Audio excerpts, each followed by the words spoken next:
What does coaching do? What does a coach do? It's a question I get all the time. What do you do? Oh, what's it mean to be a coach? Are you like a life coach? Do you like help people put their lives together? Oh my geez. Like the number of times that coaching is conflated with counseling is staggering.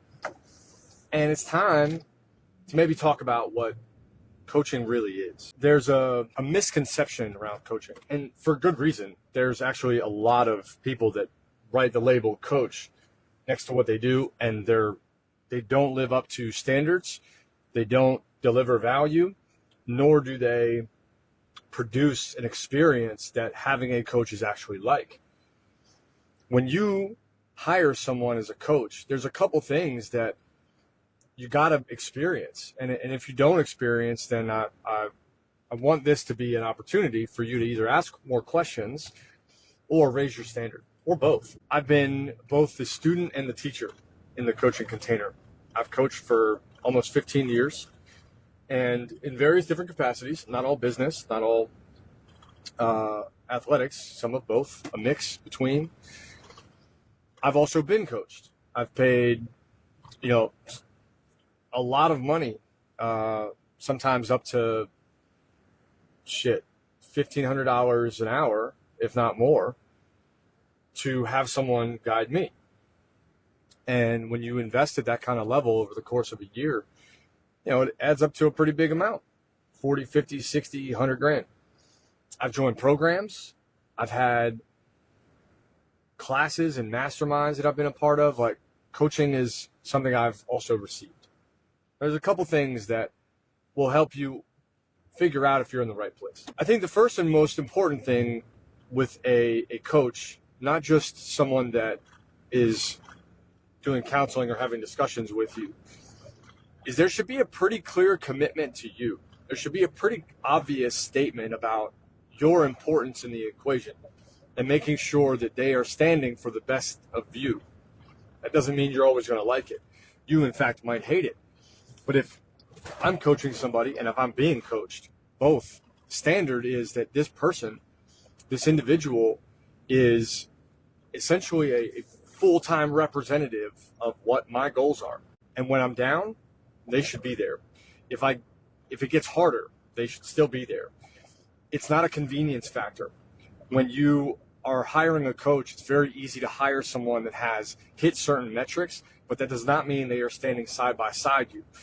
A good coach occupies one of a couple spaces. They're either behind you to push, they're in front of you to pull, or they're beside you to go hand in hand through whatever the terror, the experience, the hardship is.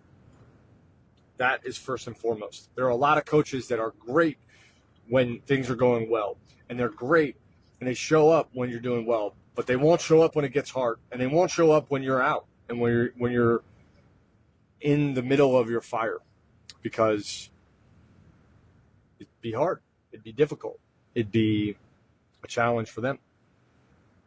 The second thing is, do they actually have frameworks and structure?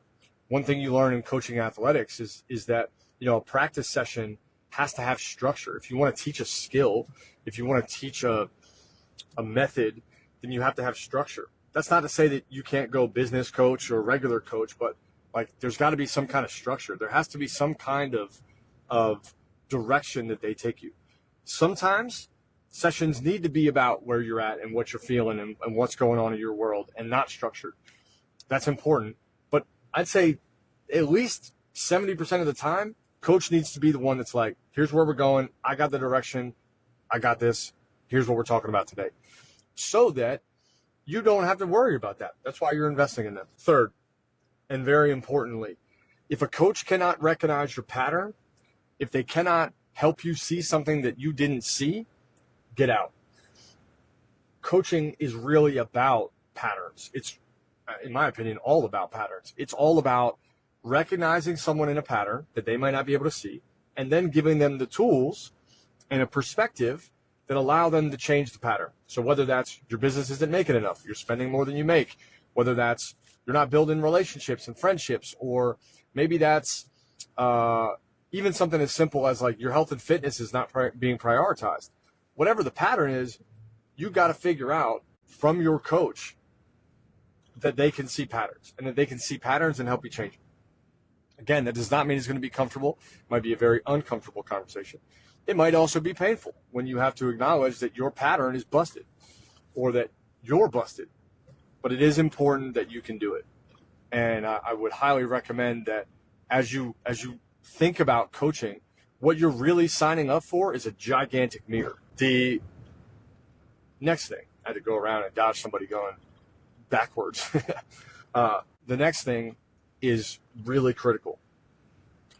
A coach should not tell you what you want to hear. A coach should not tell you what you want to hear. A good coach, damn near a great coach, should tell you what you need to hear. And that means that oftentimes you're going to be at odds with your coach. Sometimes I have left coaching sessions wanting to cry because the truth was right there. And it was part of the conversation. It was salient. I felt it. I heard it. Like it burned. And if you are with a coach that tells you what you want to hear, that tells you the things you need to hear in a way that you feel good about all the time, because sometimes you can say it in a way that you need to deliver the message with emotional intelligence.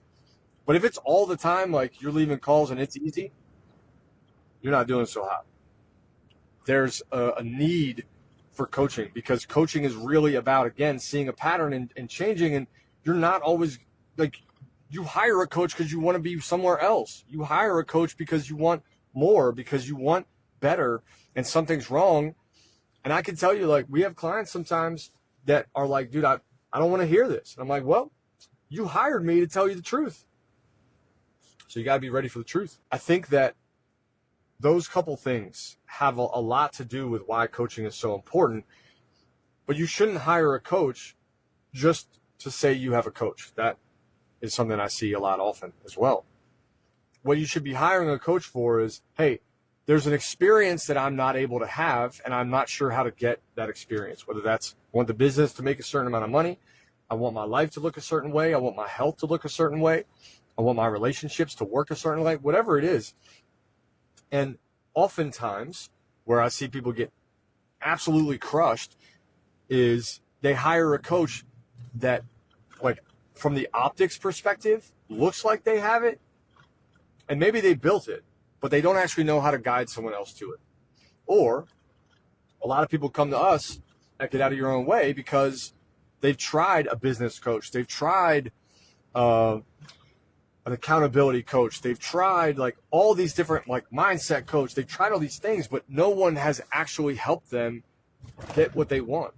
No one has actually stood in the shit with them and helped them move the mountains and change the patterns.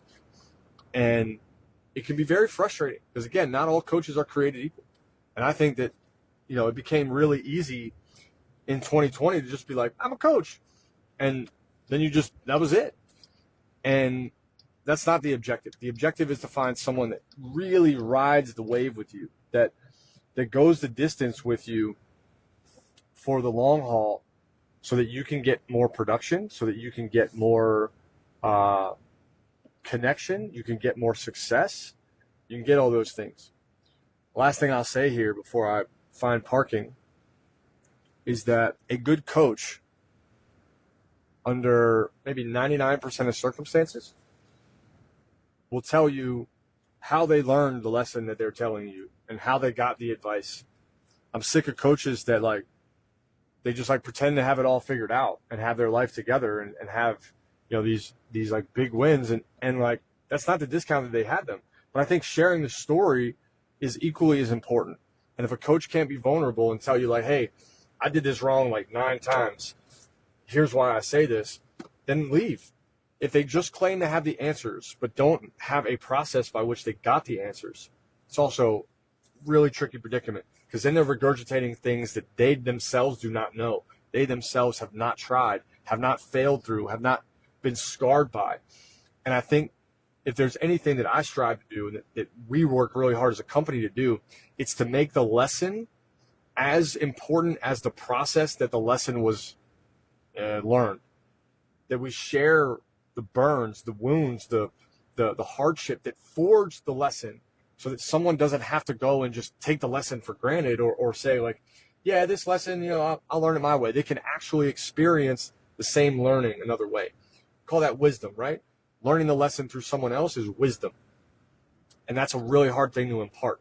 But most coaches are not vulnerable enough to share their battles, their lows, their difficulties, their challenges. And I think that's where you, if you're hunting for coaches, can really get a sense of what it's about. It's not about like victory and glamour. It's actually about connection and having somebody support you that believes in you inherently and can hold you to that belief. See you again next time.